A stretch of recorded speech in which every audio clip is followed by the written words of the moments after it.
خالق کائنات سے دعا ہے حق کہنے، حق سننے اور ہم سب کو اس پر عمل کرنے کی توفیق عطا فرمائے۔ عیسوی کیلنڈر کا آج آخری دن ہے اور اگلا عیسوی سال کل سے اس کا آغاز ہو جائے گا،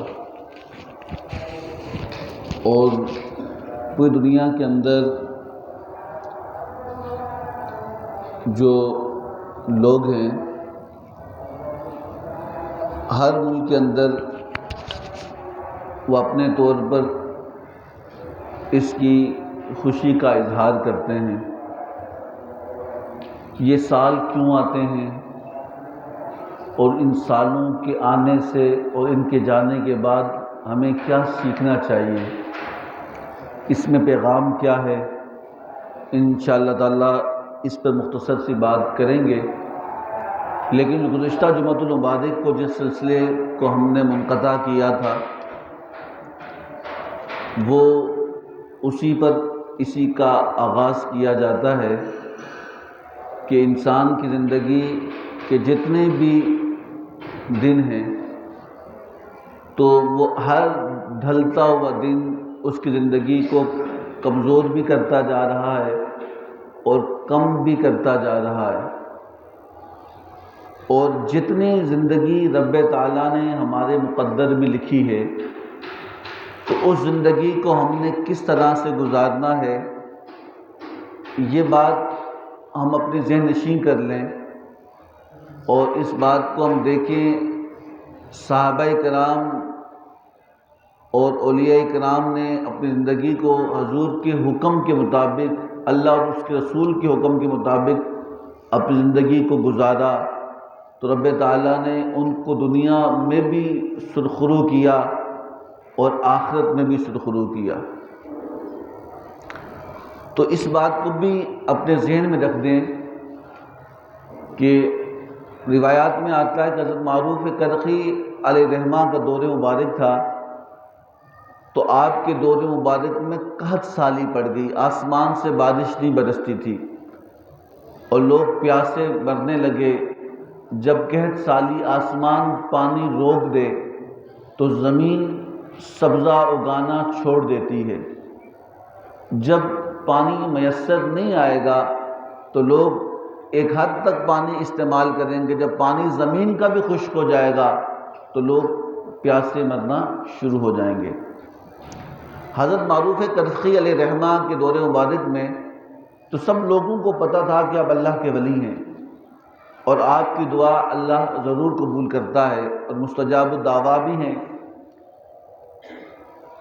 تو لوگ آپ کی بارگاہ میں جمع ہوئے، عرض کرنے لگے اے اللہ کے نیک بندے، حضرت معروف کرخی علیہ رحمہ سے فرمانے لگے بغداد میں کہ آپ دعا کیجئے کہ اللہ تعالیٰ بارش برسائے اور ہماری زندگی کے دن آسان ہو جائیں۔ تو حضرت معروف کرخی علیہ رحمہ نے آپ نے فرمایا کہ میری خانقاہ کے سامنے جو دکاندار ہے تو جاؤ اس سے دعا کرو، اللہ رب العزت بارش برسا دے گا۔ اور سارے لوگ جمع ہو کر حضرت معروف کرخی علیہ رحمہ کے سامنے جو دکاندار تھا اس کے پاس پہنچے اور عرض کرنے لگے کہ دعا کیجیے کہ اللہ رب العزت آسمان سے پانی برسائے۔ تو پہلے تو اس نے منع کیا کہ بھائی میں تو عام بندہ ہوں، میں دعا کیا کروں، لیکن جب انہیں کہا کہ ہمیں معروف کرخی علیہ رحمہ نے بھیجا ہے تو اس نے پھر دعا کی، اور دعا کے الفاظ کیا تھے کہ یا اللہ تیرے بندے میرے پاس دعا کے لیے آئے اور تیرے بندے ہی نے بھیجے ہیں معروف کرخی نے، یا اللہ ان کی دعا کو پورا کر اور آسمان سے پانی نازل فرما۔ روایت میں آتا ہے کہ جب اس شخص نے دعا کی اور دعا کر کے واپس لوگ پلٹنے لگے تو آسمان سے بارش برسنا شروع ہو گئی۔ لوگوں نے سب لوگ جب بارش برسنے لگی چلے گئے، کچھ جو سمجھدار تھے وہ حضرت معروف کرخی علیہ رحمہ کے پاس پہنچے، کہنے لگے کہ اللہ کے نیک بندے، یہ ہمارا محلے کا شخص ہے، ہم اسے جانتے ہیں، اس کے شام و سحر ہمیں پتہ ہے، اس کے دن راتوں سے ہم واقف ہیں، اس کا کوئی اتنا بڑا چلہ بھی نہیں ہے وہ اتنی بڑی عبادت کی ہو، اتنی بڑی ریاضت کی ہو، اتنے بڑے اعمال ہوں کہ جس کی وجہ سے اتنا مستجاب الدعویٰ ہوا، لیکن ہمیں یہ بتائیں تو صحیح کہ کون سا عمل کرتا ہے؟ یہ عام نمازیں پڑھتا ہے جس طرح ہم پڑھتے ہیں، یہ عام اس کی روٹین ہے، نہ کوئی یہ روزے رکھتا ہے، لیکن اس کا اتنا عمل پیارا کہ رب تعالیٰ نے اس کے ہاتھوں کو خالی نہیں لٹایا۔ تو حضرت معروف کرخی علیہ رحمٰن نے فرمایا کہ اس کو 35 سال ہو گئے دکان کرتے ہوئے۔ کتنے؟ کہ 35 سال کا عرصہ ہو گیا کہ اس نے، میں دیکھا کہ 35 سال میں میں دیکھا کہ اس نے لوگوں کے ساتھ دھوکہ نہیں کیا۔ جو اس کے پاس آتا، جو چیز ہوتی وہ سودا پورا تول کے دیتا، سچائی سچ بولتا جو اس کے ساتھ ہوتی۔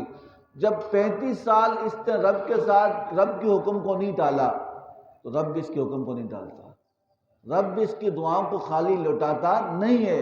تو جو بندہ سچ بولے اور سودا پورا کرے وہ رب کا دوست ہوتا ہے۔ آپ حضرت شعیب علیہ السلام کی قوم کا ذکر اگر قرآن میں پڑھ لیں تو ان پہ عذاب آنے کی وجہ بھی یہ تھی کہ وہ تولتے کم تھے، پیسے پورے لیتے تھے۔ وہ تولتے کم تھے اور پیسے پورے لیتے تھے، اللہ رب العزت ان پہ اپنے عذاب کو نازل کیا۔ حضرت معروف کرخی علیہ رحمٰن نے فرمایا کہ جو شخص اللہ کے ساتھ دھوکہ نہیں کرتا اور اللہ کے حکم کو پورا کرتا تو اللہ رب العزت اس کی دعا کو، اس کی بات کو پورا فرماتے ہیں۔ تو اس لیے ظالم وہ نہیں جو ظلم کر رہا ہے، ہر شخص کہیں نہ کہیں ظالم ہوتا ہے، کہیں نہ کہیں ظلم کر رہا ہوتا ہے۔ امام مالک علیہ رحمہ کے بارے میں روایت میں آتا ہے، آپ نے فرمایا کہ ظالم کا مددگار بھی ظالم ہے۔ تو آپ نے فرمایا کہ ظالم کے ساتھ کھڑا ہونے والا، اس کی ہاں میں ہاں ملانے والا، اس کی بات کی تصدیق کرنے والا، وہ بھی ظلم میں شامل ہے، وہ ظالم کے گناہ میں شامل ہے۔ ایک امام مالک علیہ رحمہ کے پاس ایک شخص کھڑا ہوا، اس کو لگا کہ آپ کی بات سن کر مجھے تھوڑا سا ایک خوف پیدا ہوا۔ آپ فرمایا کہ میں نے تو ظالم، میرے پاس بہت سے سردار آتے ہیں اور مجھے پتا ہے وہ ظالم ہے، لیکن میں تو درزی ہوں، وہ تو میرے پاس کپڑے سلانے کے لیے آتے ہیں اور میں تو انہیں کپڑے سی کر دیتا ہوں۔ آپ فرمایا کہ میرے بارے میں کیا حکم ہے؟ آپ فرمایا کہ ظالم کا مددگار ظالم ایسا ہے کہ جس نے ظالم کو سوئی دی، دھاگا دیا، یا مثال کے طور پہ کچھ طرح کی مدد کی، اس کو مددگار کہتے ہیں۔ تو پورا سوٹ سی کے دیتا، تو پورا ظالم ہے، تو اس کے ساتھ پورا ظلم میں شامل ہو۔ تو صوفیہ فرماتے ہیں کہ اس لیے اللہ رب العزت سے دعا کریں کہ رب تعالیٰ دنیا کی زندگی کے اندر بھی ہمیں سنگت نیکوں کی عطا فرمائے، ان کی سنگت دنیا اور آخرت میں ہمیں کیا کرتی ہے؟ کامیاب کرتی ہے۔ تو زندگی کے اس جتنے بھی سال ہم نے گزارے، ہم اپنی بچپن سے لے کر جوانی تک کے معاملات کو دیکھیں تو ہم دیکھیں گے کہ ہم اللہ سے جو ہمارا رب تعالیٰ سے امید ہوگی، اللہ تعالیٰ ویسا ہی اسے عطا فرمائے گا۔ اپنی زندگی کے اندر ہم دیکھیں، اور ہم جو جوان ہیں انہیں وہ بچپن کی باتیں اگر ہم بچپن کو یاد کریں تو ہم دیکھیں گے ہم نے اللہ سے جیسا چاہا اور جیسا گمان کیا، جیسا چاہت کی، اللہ نے ویسا بنایا۔ ایک انسان کی خواہش ہوتی ہے نا، میں ایسا بنوں گا، ایسا بنوں گا، ایسا بنوں گا، تو یاد رکھنا وہ غیر ارادی طور پر اللہ سے وہ مانگ رہا ہوتا ہے۔ بچپن میں وہ اللہ سے مانگ رہا ہوتا ہے کہ اللہ مجھے ایسا بنا دے، ایسا بنا دے، ایسا بنا دے، اور پھر آپ دیکھتے ہیں کہ وہ ویسے اسے اللہ تعالیٰ اسباب پیدا کرتا ہے، اسی مقام پہ اسے بھیجتا ہے جو اس نے چاہت ہوتی ہے۔ میں فلاں چیز مجھے پسند ہے، میں ویسا بن جاؤں، تو اللہ تعالیٰ اس کو ویسے اسباب پیدا کر لیتا ہے، تو ایک وقت آتا ہے کہ وہ ساری چیزوں سے کیا کرتی ہیں؟ مل جاتی ہیں۔ تو پھر اس لیے صوفیہ فرماتے ہیں کہ انسان کو چاہیے کہ اپنی اولاد کو مارنا، پیٹنا یا ان پہ سختی کرنا حل نہیں ہے، وہ ان کی عادت بنا دو، ان کی عادت کو اس طرح کر لو کہ وہ غیر ارادی طور پر وہ محسوس کریں کہ ہماری زندگی کا حصہ ہے۔ کوئی بھی عمل جس سے آپ اپنی اولاد میں پختہ کرنا چاہتے ہیں، ان کی عادات کے اندر وہ عمل شامل کر لیں کہ وہ جب اب ہم چاہتے ہیں کہ ہمارے پاس بہت سے لوگ آتے ہیں، وہ کہتے ہیں کہ دعا کرو، ہماری اولاد سنتی نہیں ہے، ہماری اولاد نماز نہیں پڑھتی، ہماری اولاد مسجد پڑھنے نہیں آتی، قرآن پڑھنے نہیں آتی، آپ کوئی وظیفہ بتا دیں، کوئی عمل بتا دیں۔ تو صوفیہ فرماتے ہیں کہ پہلے تو وہ شخص خود سوچے وہ خود وہ کام کرتا ہے؟ جب وہ خود وہ کام نہیں کرتا، وہ گمان کیسے رکھتا ہے کہ اس کی اولاد وہ کام کرے گی؟ وہ خود اس عمل کی پابندی نہیں کرتا تو اس کی نظر میں اس عمل کی اہمیت نہیں، تو جب اس کے باپ کے دل میں اہمیت نہیں تو اولاد میں کہاں سے ہوں گی؟ کوئی وظیفہ، کوئی کام نہیں آئے گا۔ تو صوفیہ فرماتے ہیں کہ اس لیے چاہیے کہ انسان کو اپنی زندگی کے اندر اپنی اولاد کو اگر نیکی کی طرف لانا ہے تو ان کی عادت بنا دو. دیکھیے آپ کو پتہ ہے نا، اب بچہ جب صبح اٹھتا ہے تو صبح اٹھنے کے بعد وہ کچھ نہ مانگے ناشتہ ضرور مانگتا ہے. وہ کچھ نہ مانگو گے میں ناشتہ کروں گا ابھی میں نے کھانا. کیوں؟ وہ بچپن سے عادت ہے کہ کھانا اس نے کھانا ہے، اس کے بغیر وہ کہیں جاتا نہیں. تو کہیں ایسا کتنا اچھا ہو. ہمارے یہاں کچھ لوگ تو ایسے ہیں جو صبح اٹھ کر اخبار پڑھتے ہیں، صبح اٹھ کر موبائل دیکھتے ہیں، لیکن کچھ لوگ ایسے ہیں کہ جن کی صبح مصلے پر ہوتی ہے، سجدوں کے اندر ہوتی ہے، اللہ کو راضی کر. دونوں میں فرق ہے. آپ فرمایا کہ ایک انسان بس صبح اٹھ کر ایک اپنی زندگی کے اعتبار کو دیکھے کہ ہماری زندگی میں بہت سے لوگ ایسے ہیں کہ جو ہر ہفتے میں ڈائلیسس کرانے کے لیے آتے ہیں، گردے صاف کرانے. وہ گردوں کے ہاسپٹل جاتے ہیں اور گردے صاف کرانے کے لیے، اپنے گردے کو واش کرانے کے لیے. وہ نہیں کروائیں گے تو ان کا جینا مشکل ہو جائے گا، ان کا پیشاب میں مسئلہ شروع ہو جائے گا. تو آپ یقین جانیں کہ وہ بھی تو اللہ کی مخلوق ہیں. آپ اللہ کا شکر ادا نہیں کرتے کہ صبح اٹھ کر گردے واش کرانے جاتے ہیں. اگر ہم صبح اٹھ کر اللہ کا شکر ادا کرنے مسجد آ جائے تو وہ معاملہ ہمارے پہ نہیں ہوگا. اس تکلیف میں اللہ ہمیں گرفتار نہیں کرے گا. تو ہم شکر کے دروازوں کو چھوڑ کر ہم ناشکری کے اندر جب جاتے ہیں پھر ہمارے لیے مشکلات ہوتی ہیں. ہم اپنی زندگی کے اندر، اپنے معاملات کے اندر، اپنے رہن سہن، اپنے رشتہ داروں کے اندر، اپنے محلے کے اندر دیکھتے ہیں بہت سے لوگ بہت سی بیماریوں کے شکار ہوتے ہیں، لیکن اللہ رب العزت نے ان ساری بہت سی بیماریوں سے اللہ نے ہمیں محفوظ رکھا ہے، بہت سی پریشانیوں سے اللہ نے محفوظ رکھا ہے. تو ہم اللہ کا شکر ادا کریں کہ رب تعالیٰ نے اپنی مخلوق کے اندر ہمیں ایسا بنایا کہ ہمیں اپنے سوا کسی کا محتاج نہیں رکھا. تو اس لیے ہمیں چاہیے کہ اپنی زندگی کے معاملات کو اس طرح کریں کہ ہماری زندگی بھی آسان ہو. ایک حدیث مبارکہ آخر میں سناؤں گا جو رب تعالیٰ جن پہ فخر کرتا ہے، جن پر رب تعالیٰ، اور پھر اللہ کے ذکر و اذکار کرنا بھی چہرے کی روشنی ہے، چہرے کی صفائی ہے، دل کی صفائی ہے. صوفیہ فرماتے ہیں نماز، روزہ، حج، زکوٰۃ ہم کریں، لیکن بلے شاہ فرمایا کہ دل کالے کولوں منہ کالا چنگا. کوئی اس رمز نے جانے ہو کہ اگر دل کالا ہو منہ سفید ہو تو ایسے سفید منہ کو اللہ کو ضرورت نہیں. اور دل سفید ہو اور منہ کالا ہو، اللہ کو وہ دل سفید مزین ہو اور چہرہ بھلے کالا ہو، اللہ اس کالے دل والے شخص جس کا چہرہ سفید ہو، اللہ کو چہرہ سفید پسند نہیں، دل سفید پسند ہے. کیا سفید پسند ہے؟ دل. تو ہمارے دل کے اندر بہت امام غزالی علیہ رحمٰن نے پورا باب بانا دلوں کی بیماریوں کے بارے، پوری کتاب لکھی، کیمیا سعادت، احیاء علوم، مکاشفۃ القلوب. آپ نے کہا کہ یاد رکھنا کہ اصل بیماریاں تو یہ ہیں جنہیں ہم چھوڑ بیٹھے ہیں. ہم سمجھتے ہیں کہ کوئی اور بیماری بڑی ہے. نہیں، انہوں نے کہا کہ اصل بیماری تو دل کی بیماری ہے. ہم جتنا ذکر و اذکار کر لیں، جتنا کچھ کر لیں، اگر دل صاف نہیں تو وہ اس کی مثال ایسے ہے کہ ایک بندہ الٹا گلاس رکھ کے، کیا الٹا گلاس رکھ کے بھرنے کی کوشش کرے، وہ قیامت تک اس گلاس کو بھر سکتا نہیں جب تک اسے سیدھا نہیں کرتا.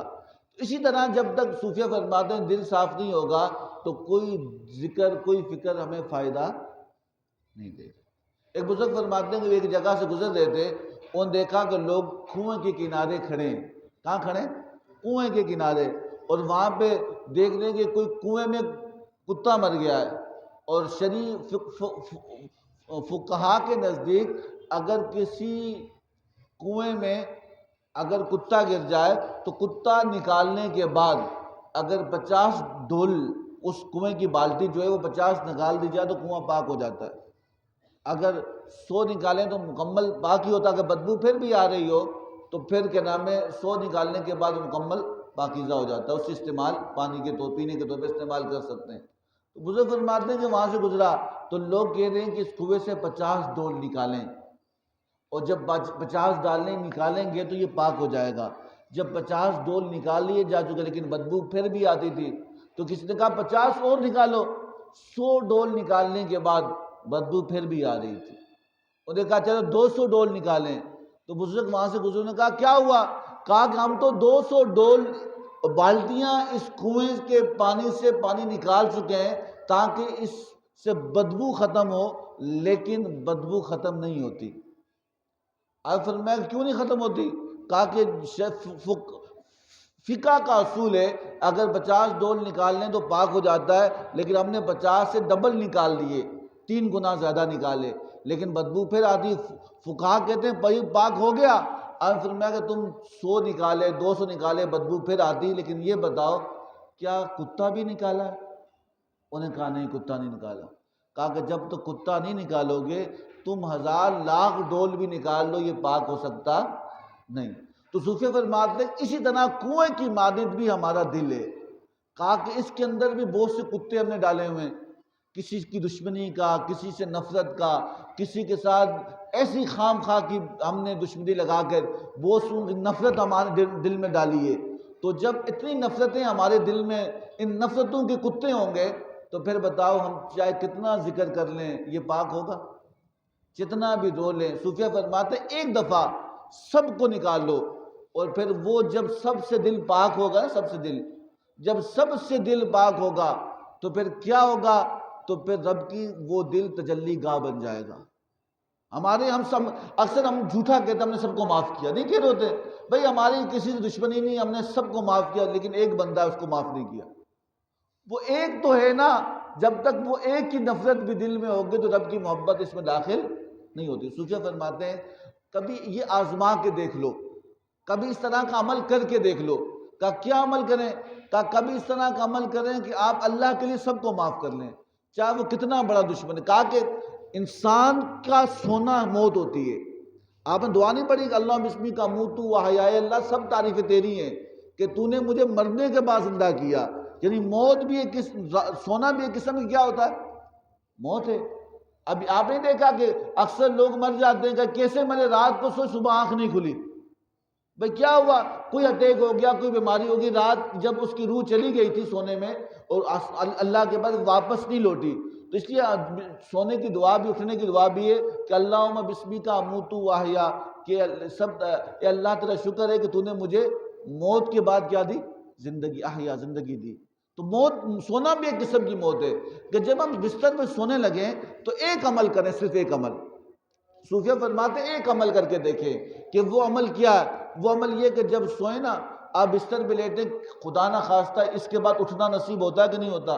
حضور نے فرمایا کہ جو توبہ کر کے سویا نا، توبہ کر کے، ایک حدیث مبارکہ میں روایت میں بھی آتا ہے کہ اگر کوئی شخص توبہ کر کے سویا اور وہ مر گیا تو اس کا ٹھکانہ جنت ہوگا۔ اس کا ٹھکانہ کون سا ہوگا؟ جنت۔ تو ہمیں نہیں کہ ہم میں سے ہر شخص جانتا ہے کہ ہم نے کل پانا ہے، کل ہماری زندگی ہوگی کہ نہیں ہوگی۔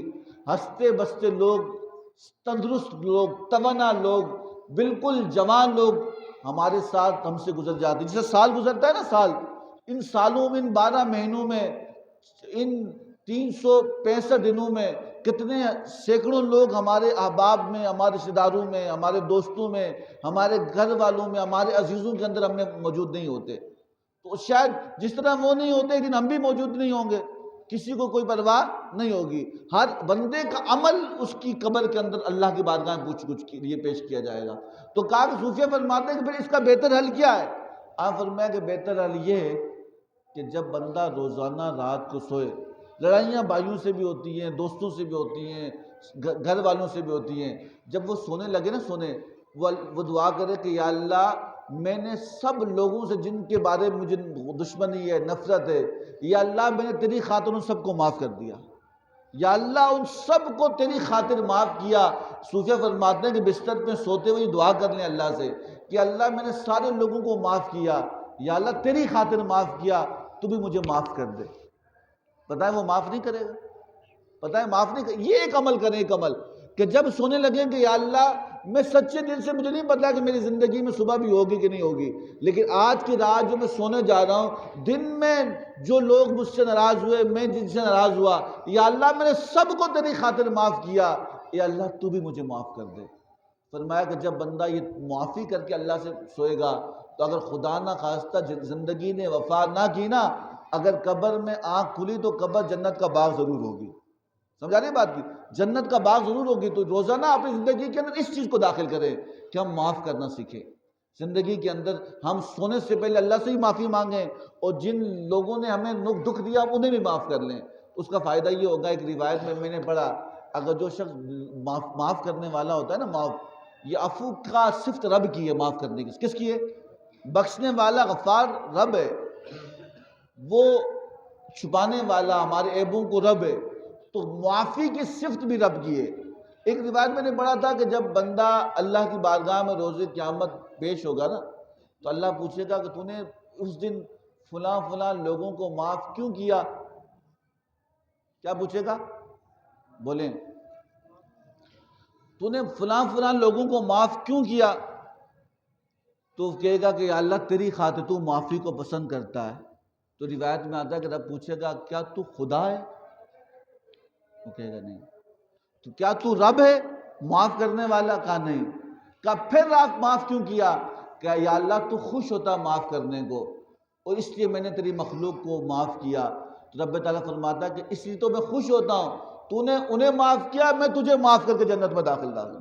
سمجھا رہی؟ تو یہ اتنا بڑا معاملہ ہے۔ تو اس لیے اپنی زندگی کے اندر یہ سال بھی گزر گیا، مجھے آج 31 دسمبر ہے، عیسوی سال تو ختم ہوا دسمبر کا کیلنڈر کے لحاظ سے، عیسوی سال بھی ختم ہوا۔ یہاں کوئی ہیپی نیو ایئر بنا رہا ہے، لوگ کہتے نہیں یہ ہمارا سال نہیں ہے تمہارا سال ہے، یہ مسلمانوں کا سال۔ اس بات کو چھوڑو، مسلمانوں کا سال ہو نہ ہو یا کسی کا بھی سال ہو، کیلنڈر تو تھا نا، ختم ہوا۔ ایک سال ہم سے رخصت ہوا۔ ہم اپنی زندگی میں دیکھیں، رک کر سوچیں، اس سال ہم نے کیا پایا کیا کھویا؟ کوئی خوش ہو رہا ہے کہ بھائی دیکھو ہم نے یہ نئے، اور کہا کہ دیکھ لینا، یاد رکھنا ان سالوں کے اندر بھی 4 موسم ہوتے ہیں۔ کتنے؟ یہ ایک آخری بات کر رہا ہوں، سردی، گرمی، بہار، خزاں، ایسا ہی ہوتا ہے۔ ہم اگر میکسیمم کسی کی عمر 80 سال ہو، کتنی؟ اگر 20 سال اس زندگی کو ڈیوائیڈ کر تقسیم کر دیا جائے تو کتنے سال بنتے ہیں؟ 4۔ 20 سال پہ تقسیم کرو تو کتنے موسم ہوں گے؟ 4۔ انسان کی زندگی کے اندر اللہ نے 4 موسم رکھا ہے، بہار، خزاں، سردی، گرمی، ایسا ہی ہے۔ ہم رک کر دیکھیں، صوفیہ فرماتے ہیں کہ ہم دیکھیں کہ ان 4 ہم زندگی کے اندر ان سال ہمیں کیا پیغام دیتا ہے، کیا پیغام؟ اگر کسی کی عمر اس دور میں تو 80 سال مشکل ہی، بہت کم لوگ پہنچتے ہیں۔ اگر مثال کے طور پر اگر پہلا سال بہار کا ہے، یہ 20 سال کی عمر، اس بہار کے موسم میں انسان بڑا خوش ہوتا ہے، 20 سالوں میں بڑا خوشی کے ساتھ گزارتا ہے، بڑا خوشی کے ساتھ وہ کرتا ہے۔ اب دیکھتے ہیں بچپنے سے لے کر جوانی تک کی دہلیز کی عمر ہوتی ہے۔ یہ بہار، جس نے یہ 20 سال پا دیے اس نے بہار تو پا لی، اس کے بعد کا 20 سال کا موسم جو ہے وہ گرمی کا موسم ہے۔ آپ نہیں دیکھتے کہ 20 سے 40 سال کی عمر میں بندہ کتنے لڑائیاں کرتا ہے، کتنا گرم مزاج ہوتا ہے، وہ پہاڑ سے ٹکرانے کے لیے تیار ہو جاتا ہے، وہ اپنے سے 10 گنا طاقتور سے لڑنے کے لیے کھڑا ہوتا ہے۔ یہ میری عزت کا مسئلہ ہے۔ محروم لکھتے ہیں نا، جب میں جوان تھا نا، جوان، محروم لکھتے ہیں، آپ فرماتے ہیں کہ جب میں جوان تھا میں چاہتا تھا کہ ساری دنیا کو بدل ڈالوں۔ کیا کروں؟ بولیں کہ میں ساری دنیا بدل ڈالوں، بس میری مرضی کے مطابق ساری دنیا چلے۔ اور جب میں بوڑھا ہو گیا میں نے کہا کہ افسوس، میں زندگی کو ضائع کیا، کاش میں اپنے آپ کو ہی بدل دوں۔ میں جس چکر میں لگا تھا وہ چکر ویسے ہی چل رہا ہے، وہ تو بدلے نہ بدلے، میں اپنے آپ کو کیوں ضائع کیا؟ کہا کہ کاش میں اپنے آپ کو ہی بدل دوں۔ تو کہا کہ وہ دوسرے جو موسم ہے وہ گرمی کا موسم ہے، اس گرمی کا موسم میں انسان کی شادی بھی ہوتی ہے، اس جو 20 سے 40 سال کا عرصہ ہے اس کے اندر انسان کا کیا نام ہے معاملات بھی ہوتے ہیں، لڑائیاں بھی ہوتے ہیں، وہ بھی اگر گزر گیا، وہ 40 سے 60 سال کا موسم خزاں کا موسم ہے۔ وہ انسان کے جوڑ درد کرتے ہیں، بیمار رہتا ہے، وہ اس کے داڑھی بال سفید ہو جاتے ہیں۔ یہ انسان کے موسم ہے زندگی کے۔ صوفیہ فرماتے ہیں بال سفید ہو جاتے ہیں، جسم میں درد شروع ہوتا ہے، جوڑوں میں درد شروع ہو جاتا ہے، پھر وہ تکلیفیں، ایک بیماری دوسری بیماری کو دعوت دے رہی ہوتی ہے، پھر ایک سے ایک مرض میں لگا ہوتا ہے۔ کہا کہ اس موسم کو بھی جس نے پا لیا تو اس نے بھی غنیمت جانی۔ چوتھا موسم کسی کو ملتا ہے 60 سے 80 سال کا، وہ تو گولڈن بونس عمر ہوتی ہے، وہ جس کو مل جائے، وہ سردی کا موسم ہے۔ کسی وقت بھی بندہ ٹھنڈا ہو جائے گا، سردی سمجھتے ہو؟ ادھر آپ ڈاکٹر نے کہا بھائی یہ نبض نہیں چل رہی، کہا ٹھنڈا ہو گیا، یہ کسی وقت تو کہا کہ یہ ہماری زندگی کے اندر پیغام ہے۔ تو یہ 4 موسم، یہ 4 اللہ نے عطا کیے، زندگی بھی ہماری اسی 4 موسموں کے درمیان ہے۔ تو ہمیں زندہ ہر سال ایک پیغام دیتا ہے کہ انسان نے جو پچھلا سال گزرا اس نے کیا حاصل کیا اور کیا کھو دیا، کیا پایا کیا نہ پا سکا۔ اگر چلو اگلا جو جتنے سال گزرے، آئندہ سال تو کوئی زندگی کا مقصد ہو نا۔ اب یہ نیا سال اگر چلو آتا ہے کلام عیسوی، تو اس نئے سال میں تو ہماری زندگی کا مقصد کیا ہو؟ جنوری سے لے کے دسمبر تک کا ہم اپنی روٹین بنا دیں، تو جب بندہ کوئی مقصد کے ساتھ چلتا ہے اسے کچھ حاصل ہوتا ہے۔ کیا ہوتا ہے؟ میری بات سمجھ آ رہی؟ جو بے مقصد چلتا ہے اسے کچھ بھی حاصل۔ دیکھیں آوارہ میں اور مسافر میں فرق ہے کہ نہیں ہوتا؟ ایک بندہ یہاں سے حیدرآباد جا رہا ہے، اس کی منزل ہے، ایک بندہ کہا چلو باہر گھوم کے آتے ہیں، بھئی کہاں جانا، کہیں نہیں، ایسے پھرنا۔ تو کہا کہ آوارگی میں اور سفر میں مسافر میں فرق ہے۔ آوارہ ویسے ہی پھرتا ہے اور مسافر جب چلتا ہے تو کسی منزل کی طرف چلتا ہے، کسی منزل کی طرف چلتا ہے۔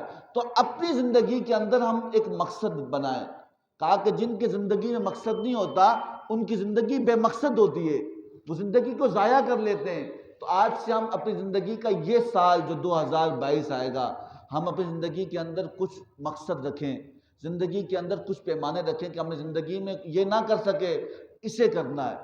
اور کہا کہ جب بندہ مقصد لے کے چلتا ہے نا، 2022 میں کوئی مقصد ہو کہ ہم نے زندگی کے اندر ہم نے اپنی ذات کے طور پہ اتنا کام کرنا ہے، معاشی طور پر ہم نے یہی حاصل کرنا ہے۔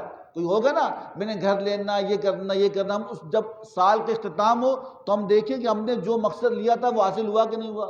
ذات کے لحاظ سے مقصد پیدا کریں۔ دوسرا مقصد صوفیہ فرماتے ہیں کہ جب ہم نے اپنی ذات کے لیے اب ہم نے اپنی زندگی کے اندر ذات میں کیا کچھ شامل کیا، ہمارے کو جو بیماریاں جس وجہ سے ہوتی ہیں وہ چیزیں ہم نہ کریں، اپنی ذات کو بہتر بنانے کی کوشش کریں۔ اور صوفیہ فرماتے ہیں تیسرا مقصد انسان کا رب کے ساتھ ہے کہ اپنے رب کو راضی کرنے والے کون سے کام نہیں کیے۔ اگر ہم روزانہ ایک رکوع بھی پڑھیں، ایک رکوع بھی پڑھیں روزانہ، تو آپ یقین جانیں کہ 2022 میں ہمارا ایک قرآن ضرور ختم ہو جائے گا۔ روزانہ ایک حدیث بھی یاد کریں، روزانہ ایک حدیث پڑھ لیں، ایک لائن والی حدیث ہی پڑھ لیں۔ اگر ہم ایک حدیث روزانہ حضور کی پڑھ لیں تو بتائیں 365 دنوں میں کتنی حدیثیں ہو جائیں گی؟ کتنی؟ حضور نے فرمایا کہ 40 حدیثیں جس کو یاد ہوں اس کو میں جنت میں لے کے جاؤں گا۔ جس کو 365 حدیثیں یاد ہوں گی اس کا مقام اللہ اور رسول کی بارگاہ میں کیا ہوگا؟ تو قرآن حدیث یہ ہمارے لیے مشعل ہدایت ہے، مشعل راہ ہے۔ تو اس لیے اپنی زندگی کے اندر اس سال اس کو ضرور شامل کریں، اپنی زندگی کے اندر اس کو ضرور شامل کریں۔ ایک لائن ترجمہ ہی خود ہی پڑھ لیں، بھائی کہیں نہیں جاؤ، خود ہی پڑھ لو بھائی، روزانہ ایک ترجمہ پڑھیں، وہ رب کی بات ہے، وہ رب آپ سے مخاطب ہے۔ قرآن قیامت تک کے لیے پیغام ہے، کس کے لیے؟ انسانیت کے لیے۔ تو روزانہ ایک لائن ترجمے کے ساتھ پڑھ لیں۔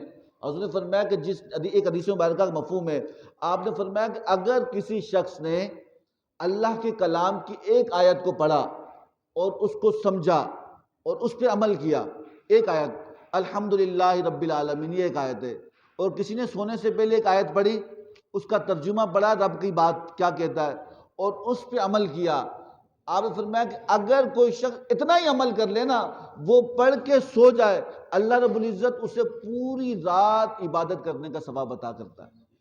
سمجھا رہی بات کی؟ تو یہ سال جو ہماری زندگی کا گزر گیا، اس میں کمیاں بھی ہوں گی، کوتاہیاں بھی ہوں گی، ہماری خامیاں بھی ہوں گی۔ اللہ سے دعا کریں کہ اللہ تعالیٰ اگلا سال ہمارے لیے آسانیاں فرمائے، اس سے ہم کسی مقصد کے تحت گزارے اپنی زندگی کا۔ اگلا سال میسر آئے نہ آئے، لیکن اس سال کو ہم نے جتنی زندگی اللہ میں دے اس پر اللہ کو راضی کرنے کے اعمال کریں، آپس میں محبت کرنے کے اعمال کریں، آپس میں ملانے والے اعمال کریں۔ تفریق بہت ہو چکی، نفرت بہت ہو چکی، اب محبت کی بات کریں، الفت کی بات کریں، چاہت کی بات کریں، لوگوں کے غم کو دور کرنے کی بات کریں، لوگوں کے لیے آسانیاں پیدا کریں۔ جو ایسا بندہ ہوگا وہ رب کا محبوب بن جائے گا۔ تو اللہ سے دعا کریں کہ اللہ تعالیٰ ہم سب کو صحیح معلوم دین پہ چلنے اور اس پر عمل کرنے کی توفیق عطا فرمائے۔ وما علینا الا البلاغ۔